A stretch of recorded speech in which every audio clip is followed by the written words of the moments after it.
দিল্লিতে সংসদে Bill Gates কেন্দ্রীয় স্বাস্থ্যমন্ত্রীর সঙ্গে সাক্ষাৎ রেলমন্ত্রীর সঙ্গেও আমরা জানবো বিষয়ে আরো বিস্তারিত। রাজীব চক্রবর্তী রয়েছেন আমাদের প্রতিনিধি আমাদের সঙ্গে। রাজীব, কেন্দ্রীয় মন্ত্রীদের সঙ্গে বিল গেটসের সাক্ষাৎ, কি জানা যাচ্ছে রাজীব?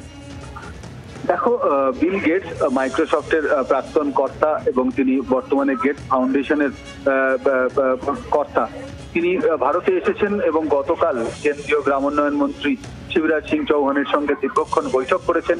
আমরা জানি যে ভারতের গ্রামোন্নয়ন মন্ত্রকের সঙ্গে বিল গেটসের সংস্থা ইতিমধ্যেই তারা জোটবদ্ধভাবে যৌথভাবে কাজ করছে। আজকে সংসদে এসেছিলেন বিল গেটস এবং তিনি সেখানে রেলমন্ত্রী অশ্বিনী বৈষ্ণবের সঙ্গে দেখা করেন, স্বাস্থ্যমন্ত্রী জেপি নাড্ডার সঙ্গে দেখা করেন এবং অন্যান্য মন্ত্রীদের সঙ্গেও তিনি দেখা করেছেন। এবং ভারত সরকারের গ্রামোন্নয়ন এবং স্বাস্থ্য সহ বিভিন্ন প্রকল্পে, জনকল্যাণমূলক প্রকল্পে বিল গেটস তার সংস্থা ভারতের জন্য কাজ করতে চায় এবং হাতে হাত মিলিয়ে কাজ করতে চায়।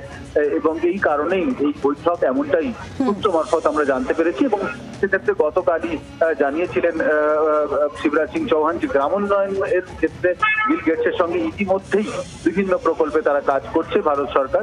এবং আজকের এই বৈঠক অত্যন্ত গুরুত্বপূর্ণ এবং তাৎপর্যপূর্ণ বটে। তার কারণ বিল গেটসের মতো একজন মানুষ তিনি ভারতের সংসদে এসে কেন্দ্রীয় মন্ত্রীদের সঙ্গে বৈঠক করছেন এবং ভারতের সামগ্রিক উন্নয়ন এবং পরিকাঠামো সহ সামগ্রিক উন্নয়নের নীতিকে যদি দেখো তাহলে বিল গেটসের সংস্থার সঙ্গে ভারতের সরকারের কাজ করলে অনেকেই মনে করছেন যে অগ্রগতি উন্নয়ন আরো ত্বরান্বিত হবে। ধন্যবাদ রাজীব। বাংলার আওয়াজ, বাঙালির আবেগ, জি 24 ঘন্টা।